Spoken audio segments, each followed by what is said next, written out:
Welcome back to the All About Audiology podcast. I'm your host, Dr. Lilach Saperstein, and in this episode, we're going to be talking all about cochlear implants. As you know, the reason I'm making this show is to spread information and support and guidance around everything that has to do with your journey in audiology, hearing, hearing loss, hearing aids, cochlear implants, sign language. What are the decisions that need to be made when you get a diagnosis or someone you know is dealing with a hearing loss or navigating any of this? So the reason I'm making this episode is because there are so many myths about cochlear implants out there and just misinformation and things that people don't really understand about the whole process. So today I have invited Valli Gideons from mybattlecall.com, a mother of 2 children who have cochlear implants, who's a writer, who's an advocate, who talks a lot about their journey. I've invited her onto the show to share some of that with us. And I've also included in the show notes a link to an article that I've written about the common myths and misconceptions around cochlear implants, such as cochlear implants restore hearing and cure deafness. Cochlear implants are easy to use. Cochlear implants will work instantaneously like flipping on a magic switch. I'm very passionate about this topic and spreading the information to the people who need to hear it. So if you are making a decision for yourself or for your child or a loved one about the cochlear implant, it's really important to be empowered. That means that you know what is coming, that you have information about the process, and that you can be a really good advocate for yourself or your child. So you can go and read that article on the blog at allaboutaudiology.com, and in the show notes you'll have a link to that. So let's jump into the interview with Valli Gideons. Valli Gideons is a military bride who writes about raising kids with hearing loss, military life, and other stories from the heart. She has a degree in journalism and wrote her first short story in 2nd grade. She's co-written a children's book with her 12-year-old daughter about their hearing loss journey and is looking to get it published. You can find her on mybattlecall.com and on Facebook and Instagram on the same name, mybattlecall. So welcome, Valli.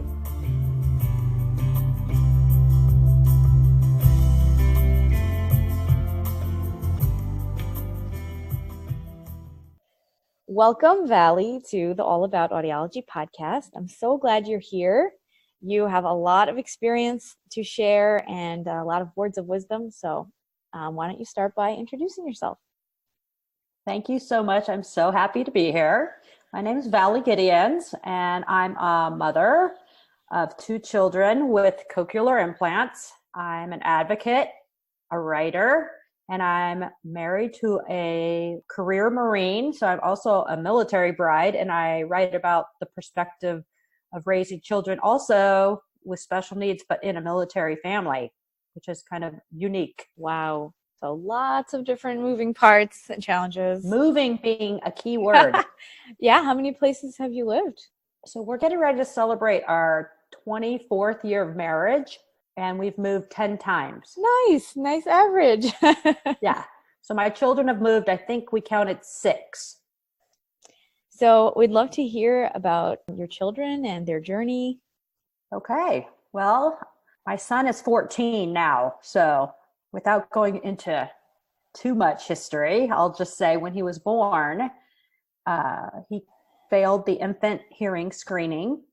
And like most parents, this is pretty typical apparently. I didn't know it at the time, but we were told it was probably just fluid in his ear canal. So we took this little bundle home and spent 2 weeks just trying to keep him alive, right? Burping, sleeping, changing, all the things that any new parent is trying to accomplish, sleep deprived, all of it. And we had to go back 2 weeks later for his follow-up ABR, not prepared at all for what we would be told. We didn't have family history. I had never met a person deaf or hard of hearing, believe it or not. So he failed. We were taken into that cold room no parent wants to be invited into and told, your son has severe to profound hearing loss and he'll probably need hearing aids or get a cochlear implant, go to mainstream high school, blah, blah, blah, blah, blah, blah, blah. And literally I heard high school and they lost me. I'm like, what? I have a 2-week-old in my arms and now I'm being given information about where he'll go to high school, We changed doctors. After that, we pivoted because I didn't think I was going to really trust being in the care of this particular facility that was so abrupt in how they gave parents this information. So I'm not going to name the hospital, but we were very blessed to go to another very large clinic. And there's when we met our ENT, our geneticist, our audiologist, our auditory verbal therapist, all the dream team. So when you had that really rude, kind of abrupt conversation where they're just not with a lot of empathy or compassion giving you this news, first of all, what was your reaction? How did you take that? And second of all, after that, how were you able to say, hey, I actually don't like the way we're being treated here? And where did you get that strength to say, I'm going to seek care elsewhere? As I know that a lot of people in that state maybe would not have been able to make that decision. So I'm interested in that strength, where that comes from. I think my husband and I are a pretty strong, confident couple. He's a career Marine. He's a colonel now. So I think sticking up for ourselves or advocating for ourselves is not something that's very difficult. We were just lucky that we're kind of built that way. And we both walked to the car, bundling up our little baby, got him strapped in his car seat, and we both just sat down in the front seat and wept. And what were we just told? And we both looked at each other and said, we're not going back there. I've never actually really told the story of how that happened. It's funny that I decided today to tell it, but like the abruptness of it, I guess I just felt like we're going to need empathy and support, and we're going to need somebody to not just treat this like it's no big deal, because for two hearing parents who had no family history, this is a lot to take in. It doesn't mean we're not going to accept it and we're not going to love our child, but I mean, we need some, help here. And we were also lucky to live somewhere where there were options. Absolutely. It's really the power that comes from sharing. I know that you do a lot of writing and advocacy, and you share a lot with many other parents and really have built a community around this, that you don't need to be alone. This isn't only yours, that there's something really powerful about coming together and supporting each other. I think many people will relate to that just sheer overwhelm. I think also we were a little older. We had waited to have children because my husband had done so many deployments. So at the time, I didn't know that would turn out to be a blessing, that we were a little older and resourceful. But this is before literally there was no Facebook. I mean, my son's 14. So it's not like we could just go online and join a support group. I mean, we had to go through interventionists, through the city, and our team of specialists, particularly our audiologists. I mean, audiologists are angels to me. I mean, literally what you guys do, and our speech auditory verbal therapists, they were really the people champions for us and educating us. And we just rolled our sleeves up and got to work. So with that being said, though, I think that's why I write to that new parent who's getting the diagnosis is, yes, you're going to roll your sleeves up and get to work, but there's also a period of time that it's okay to grieve. Feel the sadness, feel it, because if you're not expecting it, and it would be true for any parent that gets a diagnosis of anything out of the ordinary that you're not expecting. I think it's a universal feeling, right? That this is not what I thought it was going to be. And what is my child's life going to look like? We didn't really have any reference. And so that's another reason I feel it's really important to show my 12 and 14-year-old children thriving. If you're that mom or dad or parent holding that baby, to be able to see what is possible. And we didn't have that. We didn't have anything to look to at the time. And so I think that caused a lot more worry and angst. Which is kind of ironic, because that maybe is what they were going for when they said, oh, by high school, you'll be mainstream, but they kind of skipped too many steps and didn't explain what they were talking about. Right. Exactly. I mean, it was not exactly probably what he was saying. It was how he said it. So flippant. Yeah.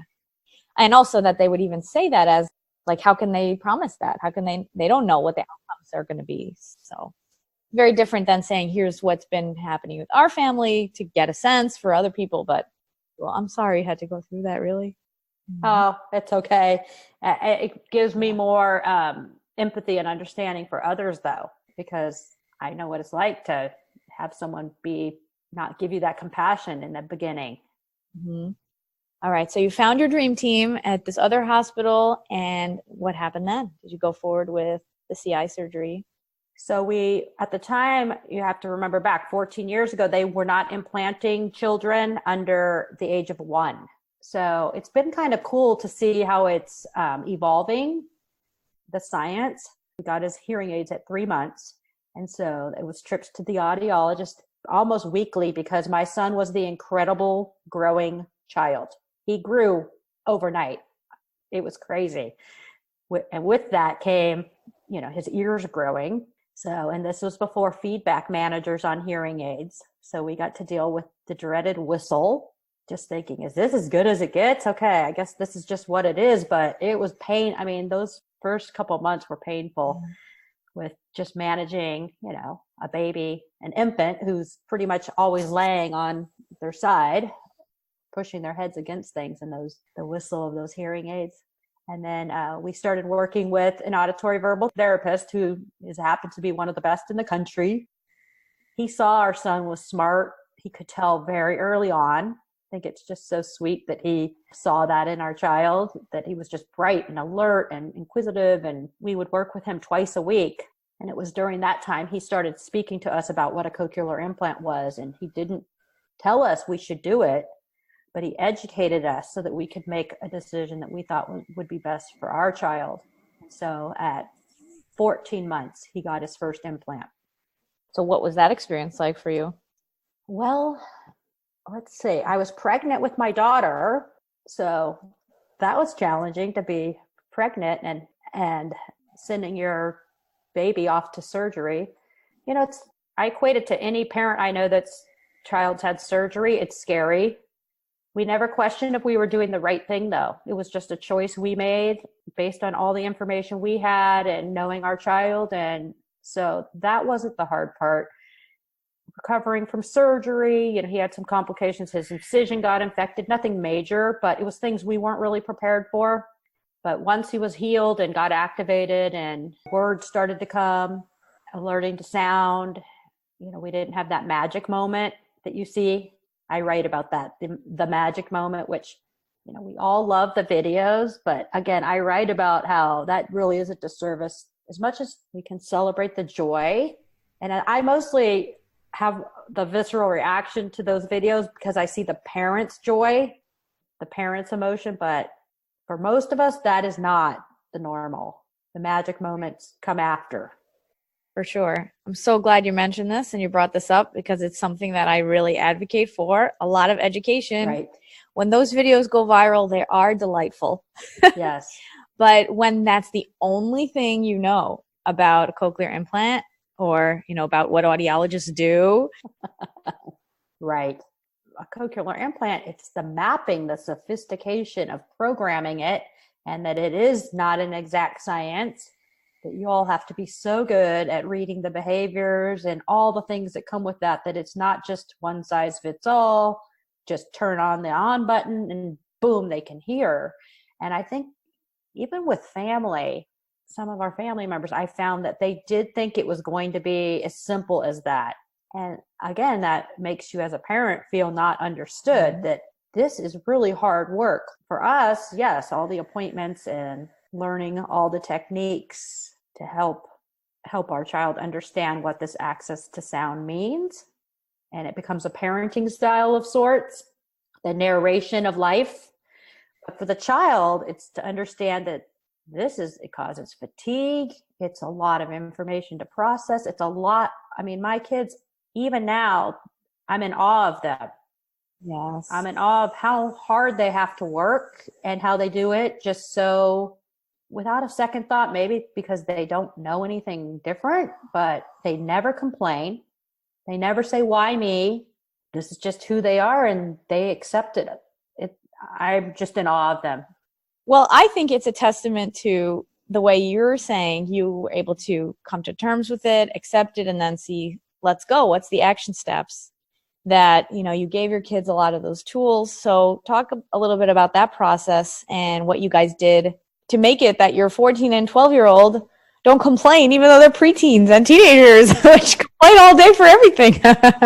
Well, they complain about a lot of things, just not their hearing.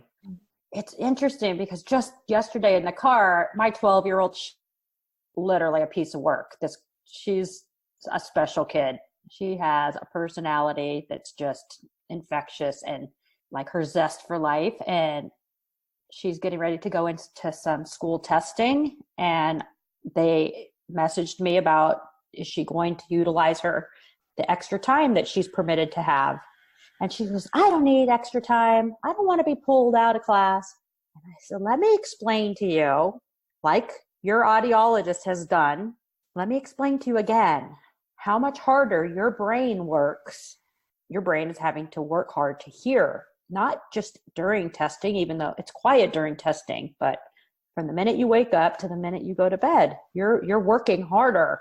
And she's like, well, it's still lame. And that was about as much as complaining, like, I don't want to be pulled out because only people who aren't smart get pulled out. I said, well, that's not true.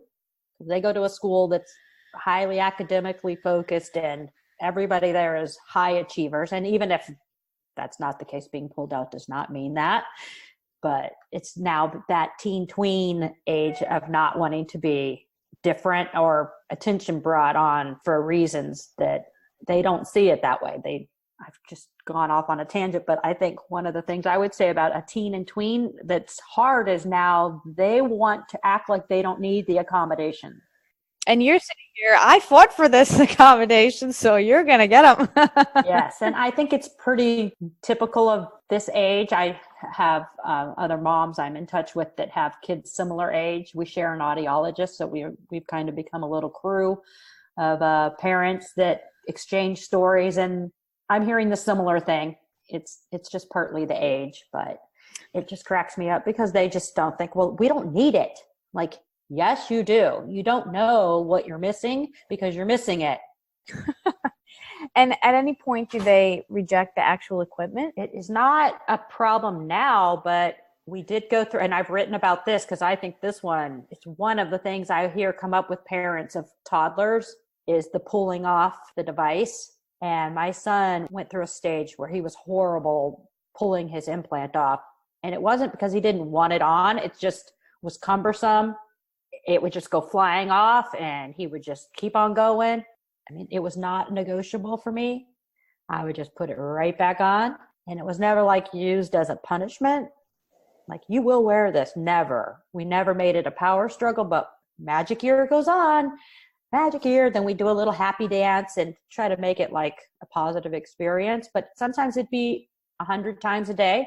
And so then I would occasionally take a device timeout where I would put it up on the counter, and not for him, but for me, to give me 10 minutes where I didn't have to keep my eye on his hands going for his head.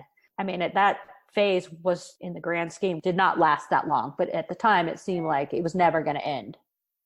Wow. So we spoke about your son. So then your daughter came along. Had you done genetic testing? Did you have any thoughts about any expectations about your new baby? Yeah, so we did genetic testing. And again, the dream team happened to have one of the best geneticists to work with who did the CAT scan and saw the enlarged vestibular aqueduct. She could see the hair, I mean, literally the size of a hair enlarged. So she knew kind of what to look for in genetic testing. And so then we were able to identify the syndrome. And then we knew that she would have a 25% chance as a sibling, which I've discussed this before. At the time, I thought, well, most likely she'll be born hearing. Not really thinking 1 in 4. I mean, those odds are pretty high that she also will have hearing loss. And we found out in utero because she was also having some markers to present Down syndrome. So my son was going in for his implant surgery 3 days before we found out that there was looking like a probability of Down syndrome. So we ended up doing amnio because if she has Down syndrome, again, roll up the sleeves. It'll be fine. But I need to know before she's born so we can prepare, because we'd already gone through that, experiencing a diagnosis the opposite way.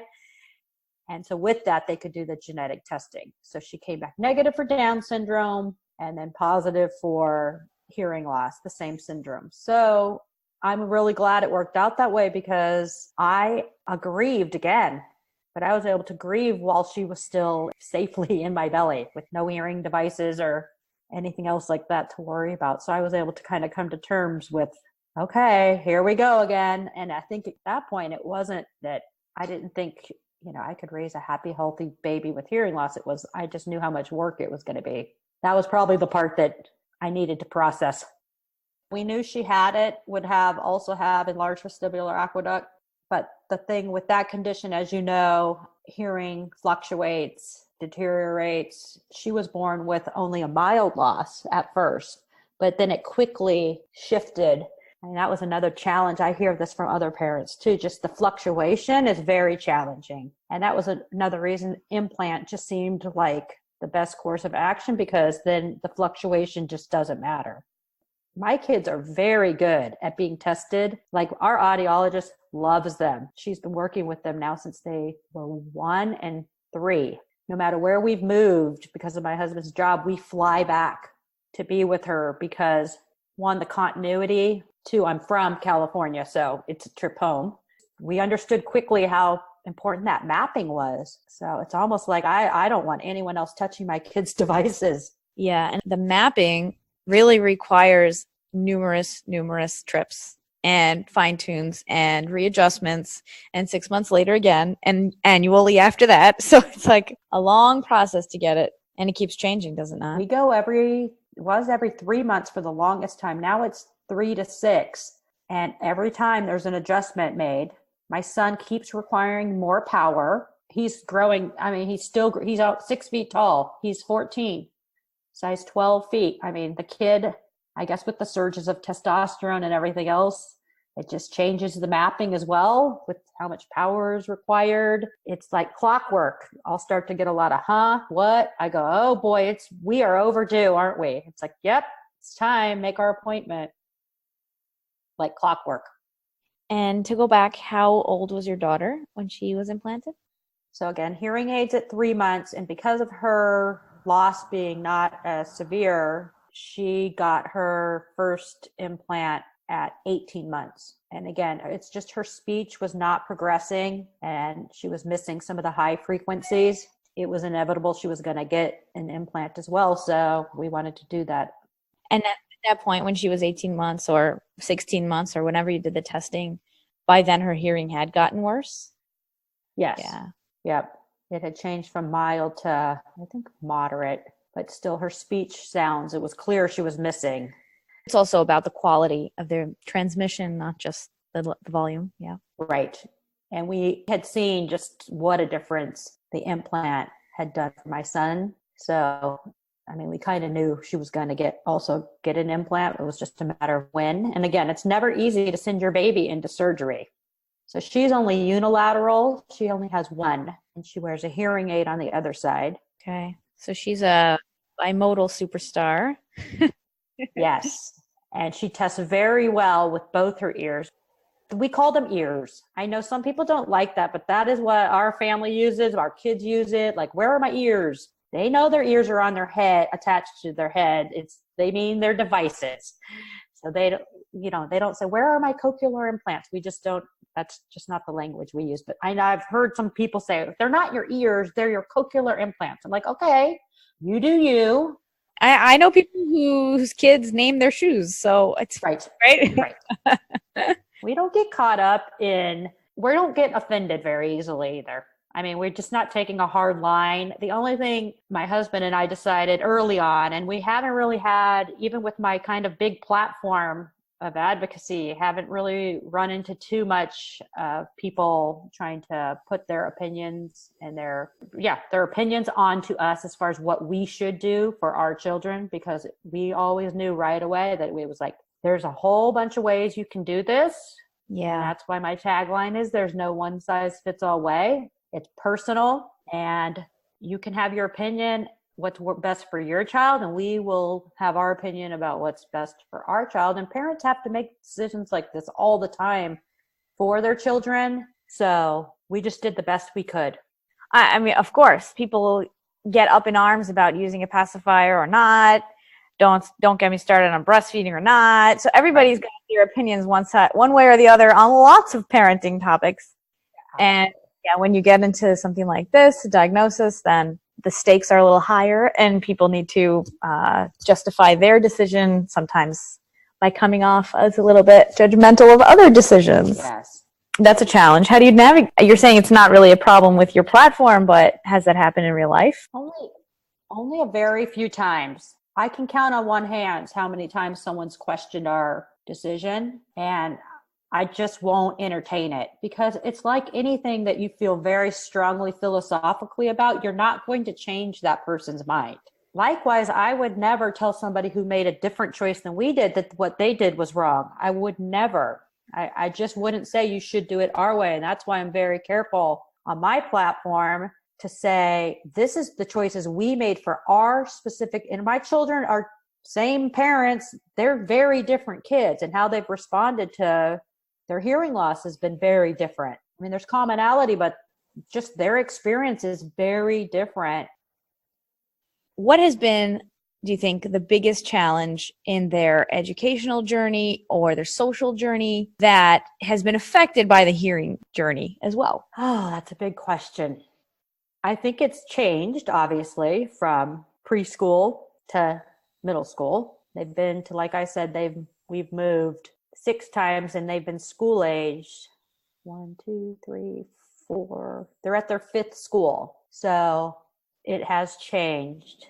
Probably, and this was something we were told would happen, and I have seen it happen, is because it's an invisible disability, and we use the word disability, we'll interchange it with, okay, it's an invisible special need, invisible need other than typical. Other than their device they're wearing, they are typical children. They look typical, they act typical, so people forget very quickly. Family members, so I think having to constantly advocate and remind people that, no, I know it looks like my kindergartner doesn't need to sit in the front row because she looks like she's back in the back engaged and following along, but she cannot hear everything you're saying if she's in the back row. She has to be in the front row. Because I had a teacher say, well, she follows along just fine. I'm like, how do you know that? Do you think the kindergartner is going to raise her hand and say, I missed every other word you said? No, and that we should not put that on a child. Yeah. Even if she maybe is hearing, how hard is she working to get that? Yeah. So it's just constant with coaches, with teachers, with childcare, with family. And I know people mean well.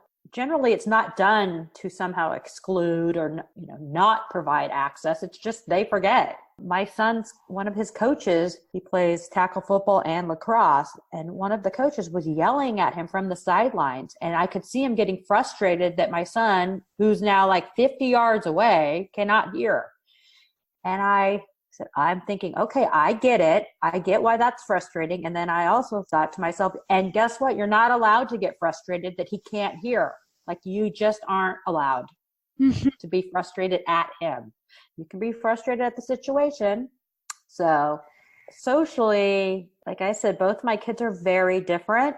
One picks up on social cues way better, more visual, kind of more in touch with nuances. And one is more kind of a wallflower, more sits back, not looking to be right in the mix. And I think partly that's because the social settings are challenging. So more one-on-one or small group versus big group settings. And it's kind of just learning that that's kind of what works for each kid. And then also, who knows, even with hearing, that might have been their style anyways. We'll never know. But I know with language, getting more sophisticated into the teen years, and how teens are lots of groups and quiet talkers or funny talking and turning their heads and sarcasm and innuendos and all of that. I think it's way more complex to follow along socially. Yeah. So both my kids are really good friends.